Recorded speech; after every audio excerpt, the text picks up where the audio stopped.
Hi students, मेरा नाम सोनिया है। मैं विद्या गुरु से हूँ। ये वीडियो आप जो देखने वाले हैं इसमें बहुत सारे इंपॉर्टेंट पॉइंट्स आने वाले हैं। लगभग समझ लीजिए कि नवंबर मैंने अपनी तरफ से जितने सुपर इंपॉर्टेंट पॉइंट्स थे कवर करने की कोशिश करी है। वीडियो एंड तक देखेंगे, फायदा ये हो जाएगा कि सारे के सारे क्वेश्चन एग्जाम में आ जाएंगे। मैंने वीडियोज डालना बहुत कम कर दिया, आप लोग देख पा रहे हैं बहुत ज्यादा व्यूज होते नहीं है, ना आप लोग लाइक करते हैं, ना कमेंट करते हैं, ना ही वीडियोस को अपने फ्रेंड्स के साथ शेयर करते हैं। बट आपको बता दूं, वीडियोस में से क्वेश्चन जरूर आएंगे और आप जब एग्जाम देने जाएंगे तब आपको पता चल जाएगा कि वैल्यू क्या थी। हम सब कुछ नहीं पढ़ाते हैं, सिर्फ उतने इंपॉर्टेंट क्वेश्चन कराते हैं एग्जाम में जो आ जाए। इसलिए लाइक का बटन दबा देंगे तो अच्छा रह जाएगा। कुछ कमेंट कर दीजिए, कुछ पूछना चाहते हैं, किसी एग्जाम के बारे में कोई इंफॉर्मेशन चाहते हैं, कोई क्वेश्चन है किसी भी सब्जेक्ट का जो सॉल्व नहीं कर पा रहे हैं, वो भी आप पूछ सकते हैं। सेशन पूरा देखिए, क्वेश्चन एग्जाम में आएंगे। सब्सक्राइब कर लीजिए चैनल को, वीडियो को लाइक करिए। चलिए स्टार्ट करते हैं। हिंदी मीडियम का सेशन है, ये नवंबर का सेशन है। नवंबर को मैंने पूरा अपनी तरीके से थोड़ा सा डालने की कोशिश करी है, देखिए कितना फायदा होता है। चलिए देखते हैं। पहला क्वेश्चन इंडिया अपडेट से है, यानी कि हम नेशनल पॉइंटर्स की बात कर रहे हैं, मतलब जो भी नेशन में हुआ हाल फिलहाल में वो सब डिस्कस करने वाले हैं। ठीक है, तो पहला क्वेश्चन कहता है कैबिनेट ने अप्रूव किया extension of PM Svanidhi scheme. पहले अगर आप स्वनिधि को ध्यान से देखिए तो स्वनिधि में वो स्ट्रीट वेंडर निधि की बात कर रहा है, यानी कि वो जो स्ट्रीट वेंडर को, जो रोड पे स्ट्रीट हॉकर्स, यानी कि जो आप स्ट्रीट पर बेचने वाले लोग देखते हैं, रोड पे वेंडर्स देखते हैं जो सामान बेच रहे होते हैं, हम उन्हें स्ट्रीट वेंडर्स जिन्हें कह रहे हैं, तो उन्हें निधि यानी कि उन्हें क्रेडिट यानी कि उन्हें लोन दिया जा रहा है। फ्री में पैसे नहीं बांटे जा रहे हैं, कुछ गलत मतलब नहीं निकालना है। तो हमने कहा ये स्ट्रीट वेंडर निधि यानी कि वो वाली स्कीम है। ये कहता है इसको जो है, इसका जो बेनिफिट है, ये सरकार के हिसाब से उन्होंने 1.15 करोड़ स्ट्रीट वेंडर्स को, मतलब ऑफ कोर्स वो टारगेट कर रहे हैं कि हम इतने स्ट्रीट वेंडर्स को इसका फायदा पहुंचाएंगे। आपके आसपास लोग हैं जो, जिनको आप जानते हैं, आप उनको इसके बारे में बता सकते हैं। मार्च 2030 तक के लिए इस स्कीम को बढ़ा दिया गया है। इंपॉर्टेंट बात क्या है, पहले सुनिए। पीएम स्वनिधि स्कीम किस बारे में है? स्ट्रीट वेंडर्स के बारे में है। कितने लोगों को फायदा पहुंचा लेगी? ये कह रहे हैं 1.15 करोड़ स्ट्रीट वेंडर्स को। हम कह रहे हैं, हमारी बात नहीं हो रही है, स्ट्रीट वेंडर्स की बात हो रही है, उतनों को फायदा पहुंचा लेगी।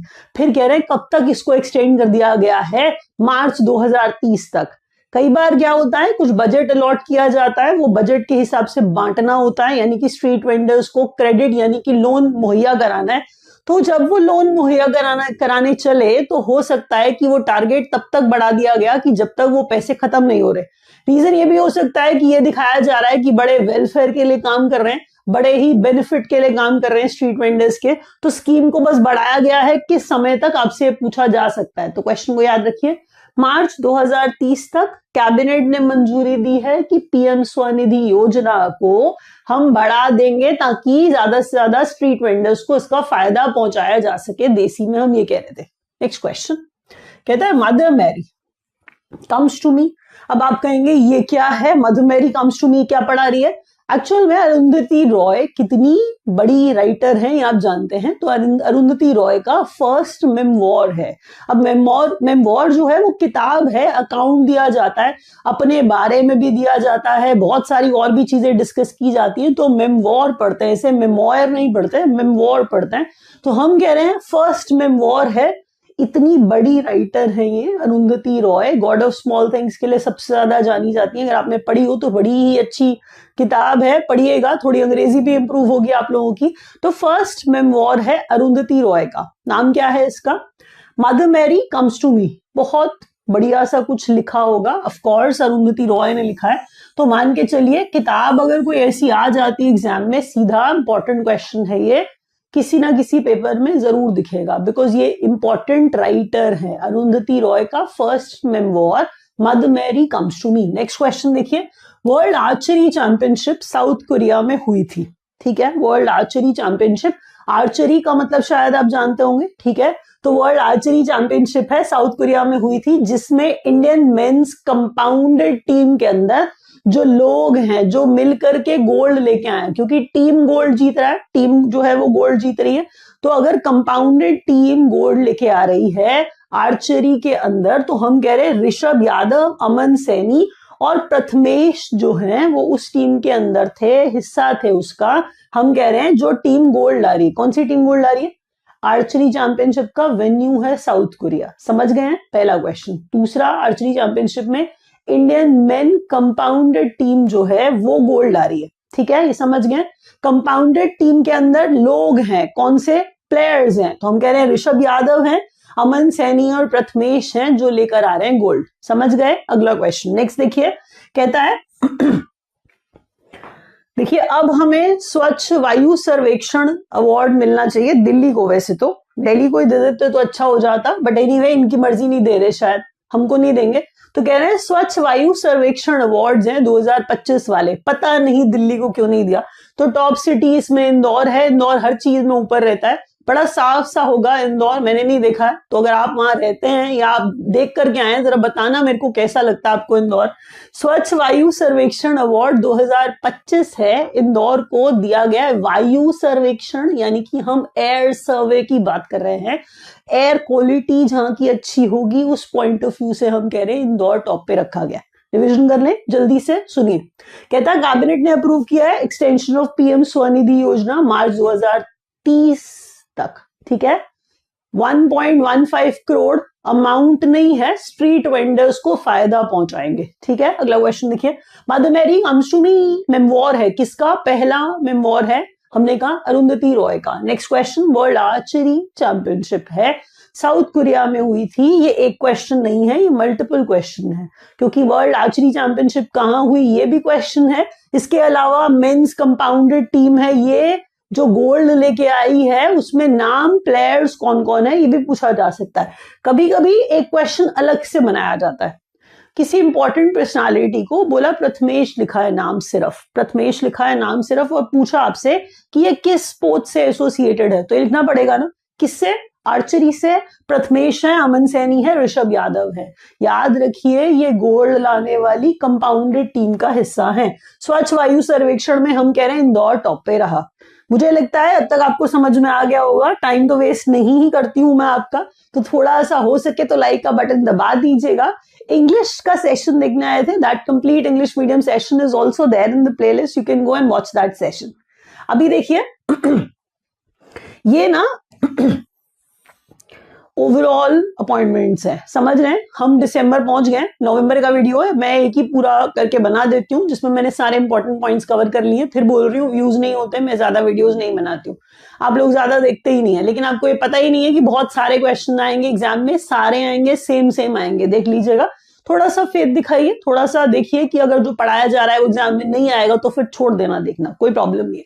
अभी ना अपॉइंटमेंट्स की जब हम बात कर रहे हैं तो ये अपॉइंटमेंट्स ओवरऑल है, मतलब अभी हाल फिलहाल में 1-2 महीने में बड़े इंपॉर्टेंट वाले हैं जो एग्जाम में सीधा आने की पॉसिबिलिटी है, ये वो क्वेश्चन है। इसीलिए और ध्यान से, पता भी है तो भी और ध्यान से सुनिए। कहता है लिथुएनिया के नए प्राइम मिनिस्टर इंगा रुगुनिये, ठीक है, दोबारा से मैंने कहा लिथुएनिया के प्राइम मिनिस्टर नए, ये जो नाम है ये उतना इंपॉर्टेंट नहीं है। जापान में जो महिला पहली बार प्रधानमंत्री, महिला प्रधानमंत्री, पहली बार एक महिला को प्रधानमंत्री बनाया जापान ने। जापान कितना एडवांस्ड है, और देखो फिर पहली बार पहली कोई महिला प्रधानमंत्री बना रहा है, तो सुन लीजिए उनका नाम सबसे ज्यादा इंपॉर्टेंट है पूरे पेज के अंदर। जस्टिस सूर्यकांत का नाम आप शायद पहले से जानते, 53rd नंबर भी याद रखना पड़ेगा, ये भी आपको बता दूं तो बारी बारी दोबारा से, ठीक ठीक, थोड़ा थोड़ा सा। पीएम लिथुएनिया के नए, ये मैंने कहा इंगा रुगुनिये नाम है इनका। उसके बाद री elected prime minister of Jamaica, bar bar prime minister elect हो जाए, प्रेसिडेंट इलेक्ट हो जाए तो भी इंपॉर्टेंट रहते हैं, हम उनको नया ही मान के चलते हैं लगभग। एंड्रयू होलनेस है, और आपको ये पता होगा कभी कोई इंडिया विजिट पे आता है या फिर प्राइम मिनिस्टर हमारे वहां जाते हैं तो क्वेश्चन इंपॉर्टेंट बन जाता है बहुत ज्यादा। तो कई बार ना सिर्फ ऐसा नहीं होता कि मैं वो क्वेश्चन पढ़ा रही हूँ कि नए बने हैं या फिर री इलेक्ट हुए हैं, कई बार वो इंडिया विजिट पे होते हैं तब भी मैं उनका नाम पढ़ाती हूँ क्योंकि क्वेश्चन वो एग्जाम में आ सकता है। दोबारा सुनिए, मैंने कहा प्राइम मिनिस्टर जमैका के री इलेक्ट हुए हैं, नाम इनका एंड्रयू होलनेस।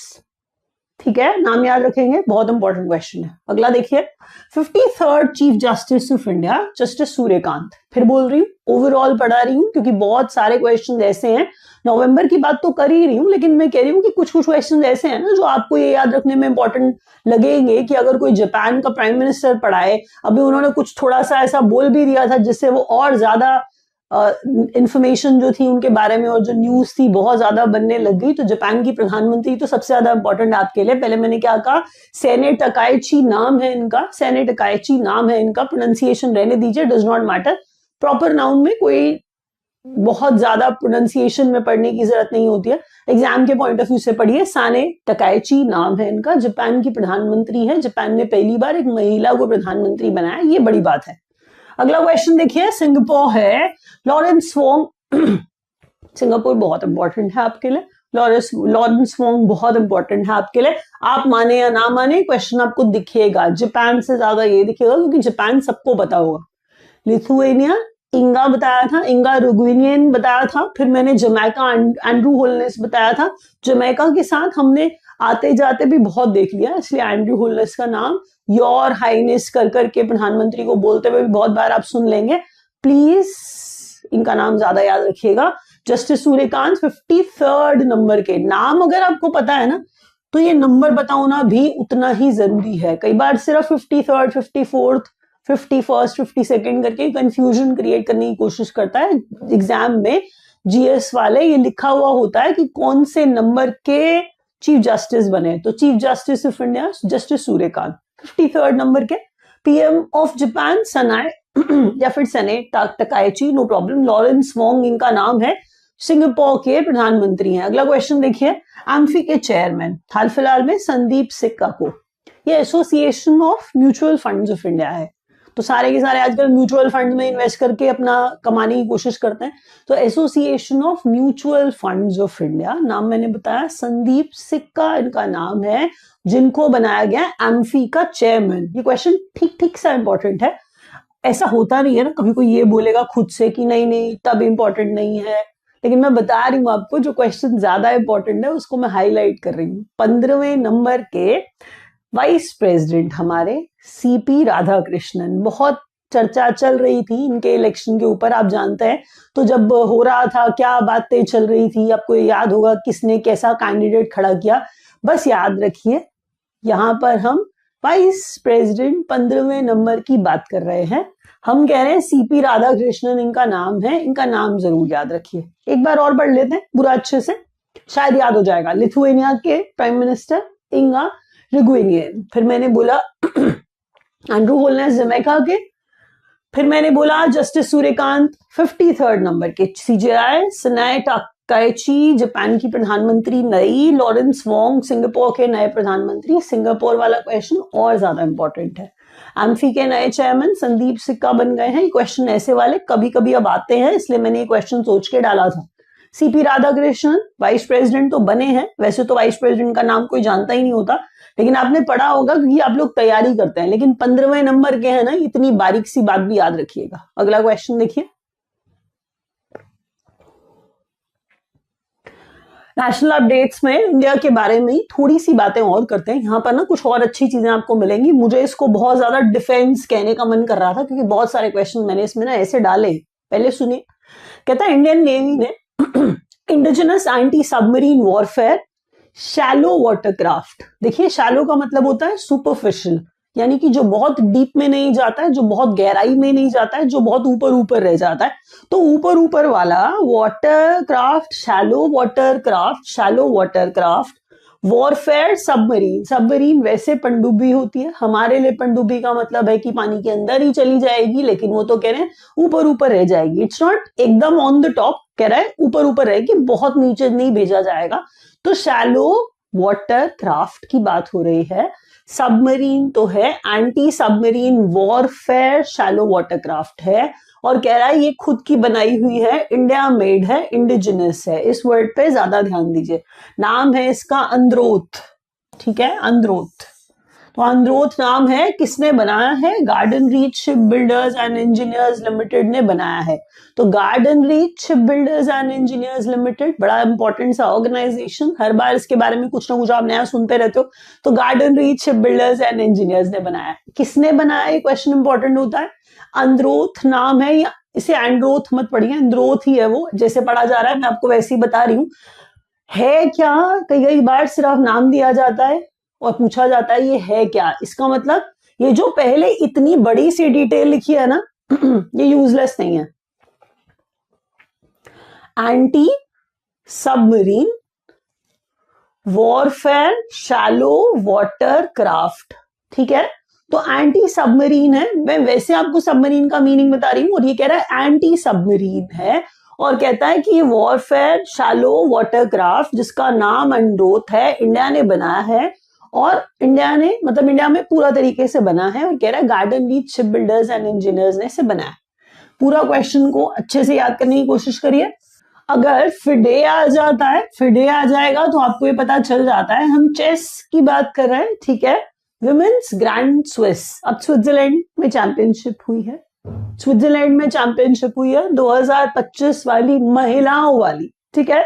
फिडे आ गया मतलब चेस आ गया। अब सुनिए हो क्या रहा है यहाँ पे, ये बड़ी बात है। दूसरी कंसेक्यूटिव बार वैशाली रमेश बाबू है ये जो जीत रही हैं इसे, तो आपके लिए बहुत इंपॉर्टेंट सवाल हो जाएगा ये। पहले तो भारतीय और ऊपर से महिला है, ऑफ कोर्स विमेन है तो महिला ही होगी, लेकिन आपको बता दूं भारतीय है इसलिए और इंपॉर्टेंट क्वेश्चन है।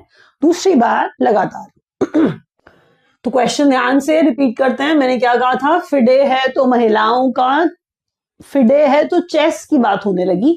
तो यहां पर हम जो बात कर रहे थे विमेन के ग्रैंड स्विस 2025 वाली चैंपियनशिप की बात कर रहे थे, जिसमें वैशाली रमेश बाबू दूसरी बार लगातार जीतती हुई। अगला क्वेश्चन, ग्लोबल इनोवेशन इंडेक्स है 2025 वाला जो वाइपो निकालता है, ठीक है। पहले सुनिए, कभी कोई इंडेक्स है, इंडिया का रैंक कौन सा है और कौन टॉप पे रहा, ये क्वेश्चन जरूर आता है, कौन बनाता है, ठीक है।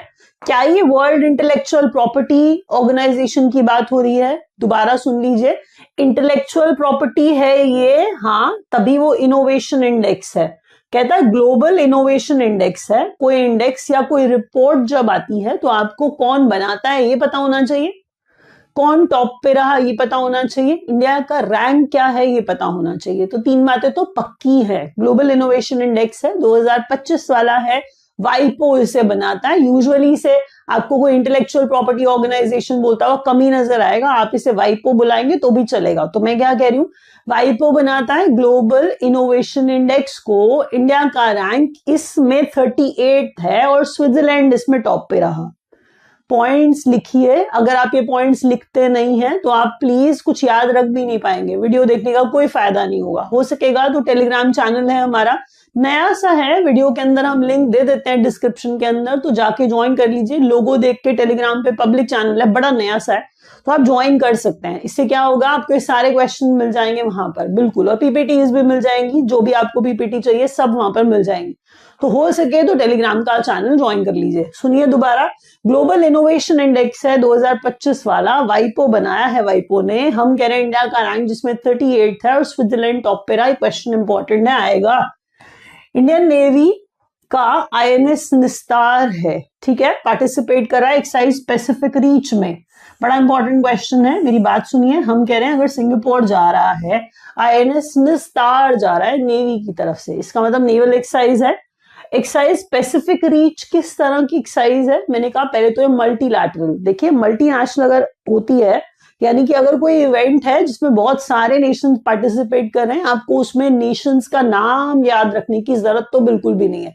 इसीलिए दोबारा बोल देती हूं, मैंने कहा एक्साइज पैसिफिक रीच है, सिंगापुर कंडक्ट करा रहा था, बहुत सारे नेशंस पार्टिसिपेट कर रहे हैं। नाम मत याद रखिए, आईएनएस निस्तार हमारी तरफ से भेजा गया था, आईएनएस निस्तार का नाम आपको याद रखना पड़ेगा, ये बड़ा इंपॉर्टेंट है। अगला देखिए, कहता है the BIMSTEC, the bay of Bengal initiative multi sectoral technical and economic cooperation. नाम कभी कभी स्टैटिक जीएस के पॉइंट ऑफ व्यू से पूछ लिया जाता है। तो bay of Bengal initiative multi sectoral technical economic cooperation, ठीक है।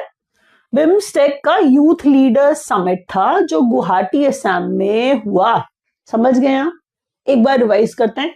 रिवीजन इंपॉर्टेंट इसलिए है क्योंकि दिमाग में भर देगी जो हम पढ़ रहे हैं। शायद आपको बुरा लगता होगा, टाइम वेस्ट होता है आपका, लेकिन मैं तेज रिवाइज कराने की कोशिश करती हूँ ताकि आपका टाइम वेस्ट ना हो। सुनिए, मैंने कहा है anti submarine warfare shallow water craft जो है वो बनाया। किसने बनाया? GRSC, garden reach ship builders and engineers ने बनाया। तो शैलो वाटर क्राफ्ट किसने बनाया? जीआरएससी ने बनाया।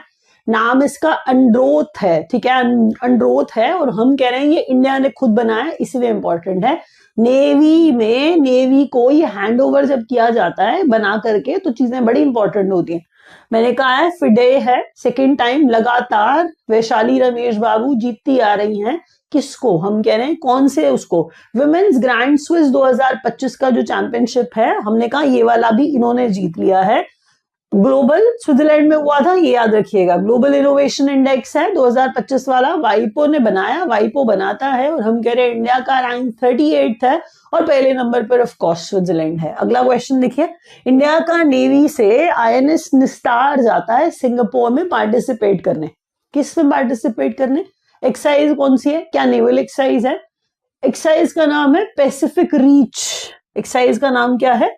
Pacific reach 2025। मल्टीलैटरल एक्सरसाइज है, इसीलिए याद रखिएगा। मल्टीनेशनल एक्सरसाइज के अंदर आपको याद रखने की जरूरत नहीं है, जिसमें ज्यादा नेशंस इन्वॉल्व है, नाम इतना ज्यादा याद नहीं रख पाएंगे आप।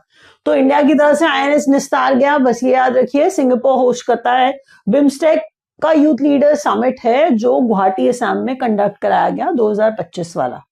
अगला सेट ऑफ क्वेश्चंस।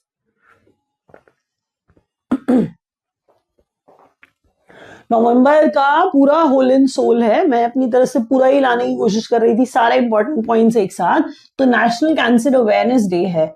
देखिए, किसी का अगर थीम बड़ा इंपॉर्टेंट लग जाए तो डाल दूं, नहीं लगे तो नहीं डालती। बस इंपॉर्टेंट डेज याद रख लीजिए, थीम बहुत ज्यादा इंपॉर्टेंट यहाँ पे नहीं लगे मुझे।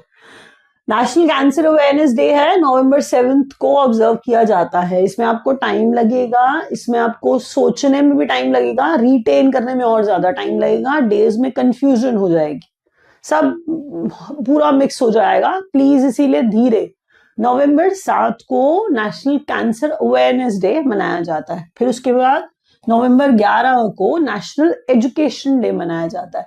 फिर जब कोई वर्ड नेशनल है और वर्ल्ड है, इस पे और थोड़ा सा ध्यान दीजिए, ठीक है। 5 नवंबर को वर्ल्ड सुनामी अवेयरनेस डे मनाते हैं। 5 नवंबर को वर्ल्ड सुनामी अवेयरनेस डे मनाते हैं।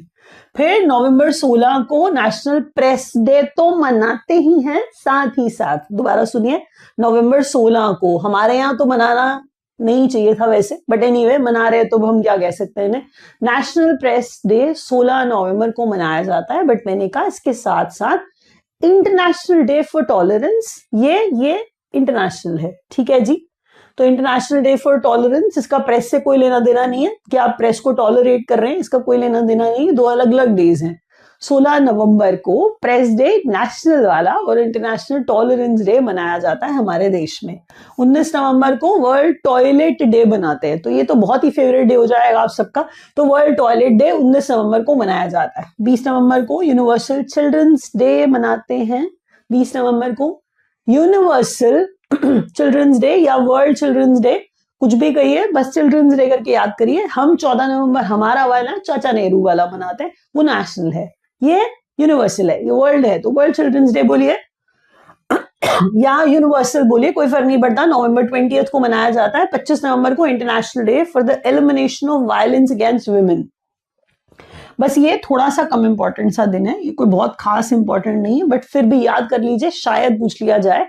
25 नवंबर को international day for the elimination of violence against women मनाया जाता है, ठीक है। इंटरनेशनल डे फॉर वुमेन नहीं कह रहे, वायलेंस अगेंस्ट वुमेन, ये वायलेंस ही होगा ना, वायलेंस फॉर वुमेन नहीं, अगेंस्ट वुमेन ही होगा, आप समझ रहे हैं, मीनिंग समझिए। 26 नवंबर को कॉन्स्टिट्यूशन डे मनाया जाता है, ये भी आपको याद होगा कि 26 नवंबर को कॉन्स्टिट्यूशन बन के तैयार हो गया था, लागू हमने 26 जनवरी को किया था। आपने ये भी सुना होगा पूरी स्टोरीज पॉलिटी पढ़ते हुए। तो मैं क्या कह रही हूँ, कॉन्स्टिट्यूशन डे है जो 26 नवंबर को मनाया जाता है, क्योंकि उस समय हम पूरा का पूरा अपना संविधान कॉन्स्टिट्यूशन बना के रेडी करके बैठे थे। थोड़ा सा वेट किया हमने क्योंकि 26 जनवरी का दिन इंपॉर्टेंट था, क्योंकि लड़ाई लड़ते हुए आजादी की 26 जनवरी हमने बड़ी इंपॉर्टेंट सी दिन की तरह देखी थी। पहले भी हमने इसे आजादी के दिन की तरह ही डिक्लेयर कर दिया था 1930 में, तो दिन बड़ा इंपॉर्टेंट था। उसको इंपॉर्टेंट बनाने के लिए ही 26 जनवरी को और यादगार बनाने के लिए 26 जनवरी को हमने क्या करा, संविधान लागू कर दिया। छोड़ दीजिए, इंपॉर्टेंट नहीं है वो इतना, वो बहुत बार आप सुन चुके हैं कहानी। सिर्फ 26 नवंबर को संविधान दिवस यानी कि कॉन्स्टिट्यूशन डे मनाया जाता है। थीम इसका हमारा संविधान हमारा स्वाभिमान, बड़ा अच्छा सा थीम है, लेकिन फिर भी कोई मान ले तो बड़ा अच्छा है। सुन लीजिए, 7 नवंबर cancer, national cancer awareness day है। दूसरा कह रहा है नेशनल एजुकेशन डे 11 नवंबर को मनाया जाता है। इस पे एजुकेशन डे पे ये मत देखिएगा कि कितने लाख ड्रॉप आउट्स हैं पिछले कुछ सालों में स्कूल से, तो वो तो देखिए मत, वो देखने नहीं है आपको। नेशनल एजुकेशन डे 11 नवंबर को, वर्ल्ड सुनामी अवेयरनेस डे 5 नवंबर को, 16 नवंबर को प्रेस डे और international tolerance, international day for tolerance. World toilet day 19 नवंबर को, चिल्ड्रंस डे वर्ल्ड वाला 20 नवंबर को है। International day for the elimination of violence against women, ये हम 25 नवंबर को मनाते हैं। कॉन्स्टिट्यूशन डे हमारा 26 नवंबर को। हमारा संविधान हमारा स्वाभिमान, ये थीम था इसका। अब आपको बताऊं, अगर कुछ इंपॉर्टेंट चीजें आप देख रहे हैं और ये क्वेश्चंस जितने भी मैंने पढ़ाए हैं, अगर आप ये क्वेश्चंस भी लेना चाहते हैं तो टेलीग्राम का चैनल है हमारा, सारे क्वेश्चन आपको वहां मिल जाएंगे, बस ज्वाइन कर लीजिए जल्दी से जाके फटाफट से। अगर ज्वाइन करना चाहते हैं ना, हमसे पढ़ना चाहते हैं, देखिए आप लोग देखते नहीं है, मैं वीडियोस बहुत ज्यादा डालती नहीं हूँ, फिर बाद में आप लोग मेल करते रहते हैं, कुछ कुछ बच्चे ही करते हैं, बहुत ज्यादा तो नहीं करते हैं, ऑफ कोर्स कोई दिखता ही नहीं है ज्यादा, तो मेल भी ज्यादा कैसे करेंगे। तो जितने भी बच्चे देखते हैं मेल करते हैं कि मैम वीडियो डाल दीजिए, तो मैंने इसलिए वीडियो डाल दिया है। हो सके तो लाइक कर दीजिए, शेयर कर दीजिए, सब्सक्राइब कर लीजिए चैनल को। आप सब्सक्राइब नहीं करते हैं, ऐसे ही चले जाते हैं देख करके, तो आपके पास वीडियोस जब डलेगा नया आपके पास पहुंच जाएगा, तो देख लिया करिए। इंपॉर्टेंट क्वेश्चन है, सारे आएंगे, आपको पता है टाइम वेस्ट नहीं कराती हूं मैं, ये क्वेश्चन जरूर आएंगे, देख लेना आप। और अब मैं ये जो क्वेश्चन पढ़ा रही हूँ उससे पहले अगर आप ज्वाइन करना चाहते हैं ना, आपको नंबर्स नीचे दिए गए हैं, आप उन पर डायल कर लीजिए। किसी से बात नहीं करना चाहते आप तो वेबसाइट पे जाइए, online.vidyaguru.in वेबसाइट है, उस पर सारी कोर्स की डिटेल्स आपको मिल जाएंगी। हम आपको उतना अच्छा पढ़ाएंगे कि सारे के सारे क्वेश्चन एग्जाम में कराए हुए आ जाएंगे। तो विद्या गुरु सिर्फ इसी चीज के लिए फेमस है कि सारे के सारे कराए हुए क्वेश्चन आ जाते हैं एग्जाम में। तो टीचर्स पढ़ाते ही ऐसा है, सबसे अलग इसलिए होता है क्योंकि ऑफ कोर्स सारे क्वेश्चंस एग्जाम में आ जाते हैं। तो अगर आप चाहें तो online.vidyaguru.in वेबसाइट पे जाके कोर्स ले लीजिए, या फिर आप हमारे ऑफ कोर्स एग्जीक्यूटिव से बात करके कोर्स ले लीजिए। बट एनीवे चलिए स्टार्ट करते हैं, अब आपकी मर्जी है वो। स्टेट न्यूज है फुली लिटरेट। अब ये बात सोचिए कि अगर आपको कोई ये बोलता है कि आपने पढ़ा कि ये वाली स्टेट भी लिटरेट है, यहाँ पर ना लगभग 100% की लिटरेसी बता रहे हैं हम लोग, क्योंकि 99.3% हम मान रहे हैं फुल लिटरेसी है ये। तो ये हिमाचल प्रदेश बोल रहा है कि यहाँ पर सारे के सारे लिटरेट हो चुके हैं। प्लीज सुनिए, बहुत सारे इंपॉर्टेंट स्टेट्स हैं। आपको मैंने फिर कहा था कुछ क्वेश्चन मैं ओवरऑल पढ़ा रही हूँ, जो आपके एग्जाम में आने की पॉसिबिलिटी बहुत ज्यादा है। बड़े सारे एग्जाम्स निकलेंगे, अभी एसएससी भी निकलेगा, बैंक के एग्जाम्स भी निकलेंगे, बहुत सारे स्टेट गवर्नमेंट के एग्जाम्स निकलते हैं। कुछ बच्चों को ये भी नहीं पता चलता कि कौन कौन से एग्जाम्स निकले, तो हम अपने टेलीग्राम चैनल पे सब बता देते हैं, तो आप ज्वाइन कर लीजिए, पक्का आपको सारे एग्जाम्स पता चल जाएंगे, आपकी अपनी स्टेट गवर्नमेंट के भी, आप जहां से अभी हमें देख रहे हैं।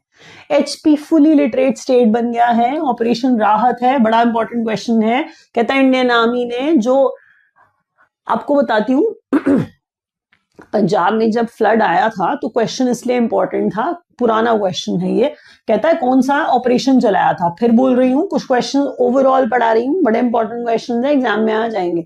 पंजाब में जब ना एयरलिफ्ट किया था इंडियन आर्मी ने, समझ रहे हैं, एयरलिफ्ट किया था, बहुत सारी एड पहुंचाई थी पंजाब तक, तो इंडियन आर्मी ने जो ऑपरेशन चलाया था पंजाब की मदद के लिए उसे ऑपरेशन राहत कह रहे हैं। तो ऑपरेशन राहत किस स्टेट के लिए, क्योंकि स्टेट न्यूज है ना, HP fully literate Punjab operation राहत, फ्लड वाले टाइम की बात हो रही है। फर्स्ट सिरेमिक वेस्ट पार्क है, बड़ा अलग सा क्वेश्चन है। अनोखी दुनिया है, इनॉग्रेटेड इन बुलंदशहर यूपी, इंपॉर्टेंट है। फिर भी सिरेमिक पार्क है, पहला सिरेमिक पार्क है। हम कह रहे हैं अनोखी दुनिया है, जिसे बुलंदशहर यूपी में क्या किया गया है, ऑफ कोर्स इनॉग्रेट किया गया है। 1000 मंथली अलाउंस अनएम्प्लॉयड यूथ के लिए CM self help allowance scheme है जो बिहार में ये अनाउंस कर रहे थे। ठीक है, ये भी ओवरऑल वाला क्वेश्चन है, आ सकता है। 1000 का अनएम्प्लॉयमेंट भत्ता, बेरोजगारी भत्ता बिहार सरकार जो थी वो बोल रही थी। दोबारा सुनिए, फुली लिटरेट स्टेट 99.3% टाइप की लिटरेसी हिमाचल प्रदेश में। अनोखी दुनिया सिरामिक वेस्ट पार्क है अपनी तरह का पहला बुलंदशहर यूपी में इसको बनाते हुए। फिर कह रहा है ऑपरेशन राहत जो है वो पंजाब में शुरू किया गया था और 1000 का मंथली अलाउंस बिहार के अनएम्प्लॉयड यूथ को दिया जाएगा, ये बात सरकार कर रही थी। इसके साथ हम इस वीडियो को खत्म करते हैं। अगर आपको समझ आया तो प्लीज लाइक का बटन दबाइए। If you want to watch the English session that is also there in the playlist, you can go and watch that session. Thank you so much for watching.